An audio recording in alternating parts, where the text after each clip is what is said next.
Aurore Berger, bonjour. Bonjour. Merci d'être avec nous. Vous êtes porte-parole de La République En Marche. Et pour vous co-interviewer, toujours Marcelo Vesfred du Figaro et Stéphane Vernet de Ouest France sont avec moi. Emmanuel Macron avait dit qu'il ferait tout pour que le Rassemblement national n'arrive pas en tête. Donc Paris raté pour le président de la République. Vous le reconnaissez cela ce matin?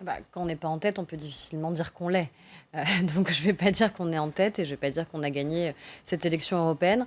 Ce qui est certain, c'est que le président de la République a eu raison de s'engager comme il l'a fait, parce que ça a été beaucoup commenté, parfois critiqué. Je pense que l'engagement du président de la République a permis aussi d'avoir ce surcroît de mobilisation des Français qui ont démontré aussi leur attachement aux élections, au principe de l'élection déjà, qui avait été remis en cause ces derniers mois, et à la question des élections européennes. Je crois que cet engagement personnel a aussi permis de contenir le Front National.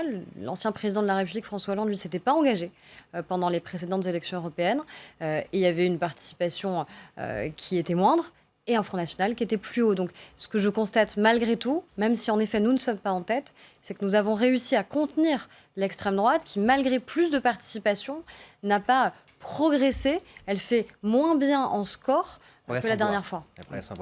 Est-ce qu'avec une autre candidate, une autre tête de liste, autre que Nathalie Loiseau, qui a fait une campagne assez poussive, disons-le, vous seriez arrivé en tête? Je ne crois pas que la candidate soit responsable du fait que nous ne soyons pas en tête. Je crois qu'au contraire, le fait qu'on ait choisi quelqu'un qui était reconnu sur ses compétences, qui était crédible, non seulement ça nous garantit l'avenir, c'est-à-dire ça nous permet de dire qu'à partir de début juillet, à partir du 2 juillet, la rentrée des parlementaires européens, nous, on va peser, on va compter, parce que justement, on envoie des hommes et des femmes qui sont crédibles et compétents.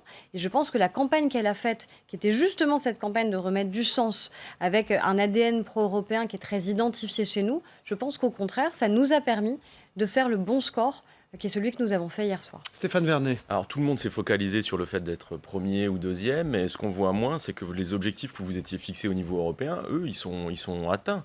C'est-à-dire que ce fameux groupe central d'une centaine de députés, vous allez l'avoir. Exactement, et l'objectif, c'est quand même des élections européennes. Donc merci d'y revenir. On va réussir à constituer la troisième force politique au sein du Parlement européen. On va sortir aussi, pour le coup, là, de cette bipolarité entre le PPE et le PSE, qui, de fait, a généré aussi beaucoup d'immobilisme au sein du Parlement européen, et la capacité à avancer sur les enjeux écologiques, sur les enjeux de fiscalité, sur les enjeux d'harmonisation fiscale. Donc tout ce qu'on a porté pendant la campagne, on ne pourra pas faire sans nous. Au sein du Parlement européen. Ils vont même devoir faire avec nous.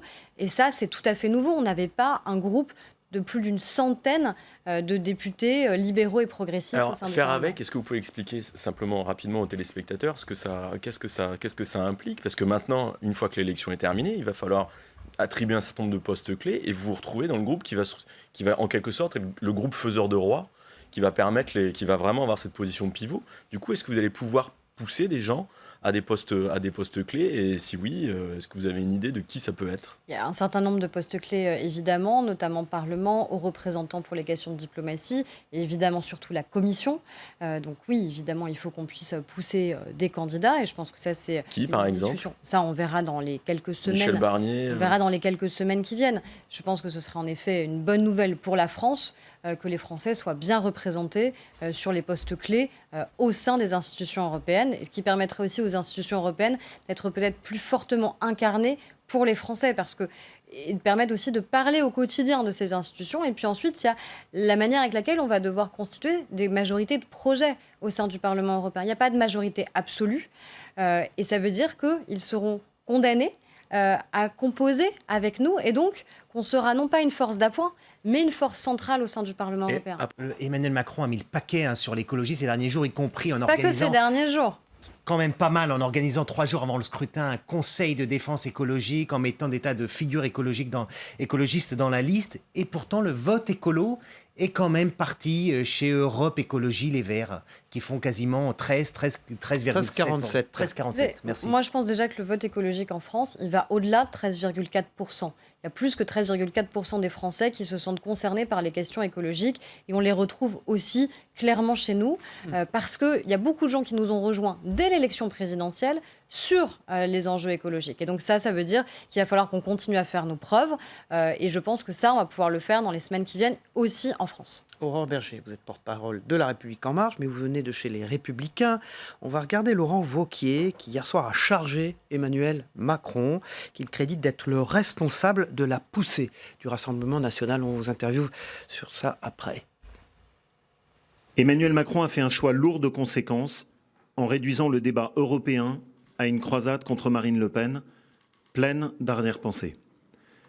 Ce qui n'a abouti qu'à une seule chose: faire progresser les extrêmes.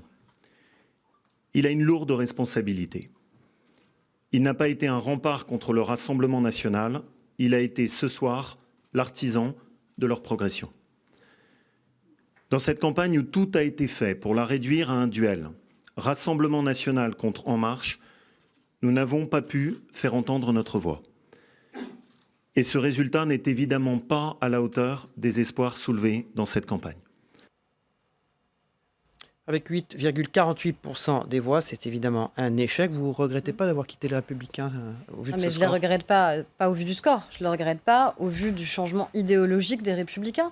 Et je pense que Laurent Wauquiez était encore une fois une conclusion assez logique de la campagne présidentielle, d'un rétrécissement idéologique manifeste de la droite, qui s'est confirmé avec le choix de François-Xavier Bellamy aux élections européennes. Ce n'était pas quand même le signe d'une très grande ouverture et d'un très grand rassemblement que de le choisir lui, que de remettre Nadine Morano, que de remettre Brice Hortefeux, même s'ils les ont pas mis très en avant pendant la campagne, ils étaient quand même très hauts sur la liste et ils sont donc à nouveau élus. Je ne suis pas certaine que ce soit eux qui étaient les plus dynamiques au sein du Parlement européen. Après, on verra à l'avenir des Républicains. Moi, je vois par exemple sur mon territoire, dans ma circonscription, qui était considérée comme étant un bastion de droite, on est à 27%, La République En Marche, et les Républicains sont à 11,4%. Valérie Pécresse sur RTL tout à l'heure a dit « Si j'étais Laurent Wauquiez, je démissionnerais ». Qu'est-ce que vous en pensez, vous? Je me souviens de Nicolas Sarkozy en 1999 aux élections européennes, où lui fait un choix de responsabilité qui est de partir, considérant que l'échec à ce moment-là de la droite française est aussi le sien. Je pense qu'il peut difficilement dire que l'échec des Républicains est dû à Emmanuel Macron. Évidemment qu'on a fait campagne pour gagner, pour être le plus en tête possible. Laurent Wauquiez doit démissionner selon vous? C'est pas à moi de le dire. Moi, je suis plus membre des Républicains. C'est à eux de faire l'examen qu'ils n'ont pas fait à l'issue de la campagne présidentielle pour comprendre pourquoi les électeurs, progressivement, sont partis, pourquoi des élus sont partis et pourquoi, là, vraisemblablement, ils ont à nouveau déserté avec le score qui est le pire score de la droite à des élections nationales. Les Gilets jaunes avaient des listes, il y avait 2 listes qui ont fait chacune moins de 1%.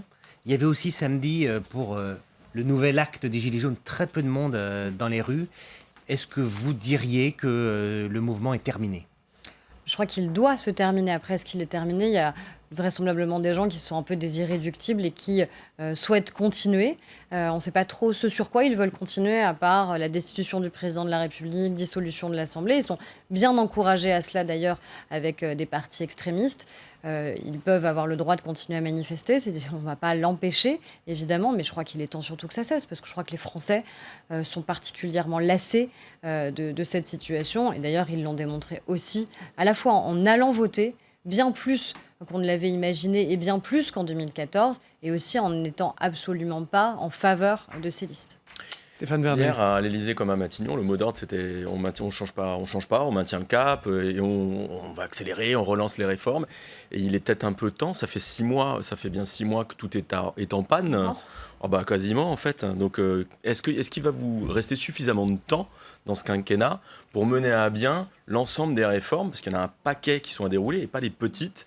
Est-ce que c'est encore possible de tenir la feuille de route jusqu'à la fin du quinquennat? Mais vous savez, depuis 6 mois, l'Assemblée nationale et le Sénat, d'ailleurs, ne sont pas à l'arrêt. Depuis 6 mois, on a avancé sur, par exemple, le projet sur l'école de la confiance, qui est majeur sur l'avenir de notre école, de l'école maternelle et de l'école primaire, par exemple.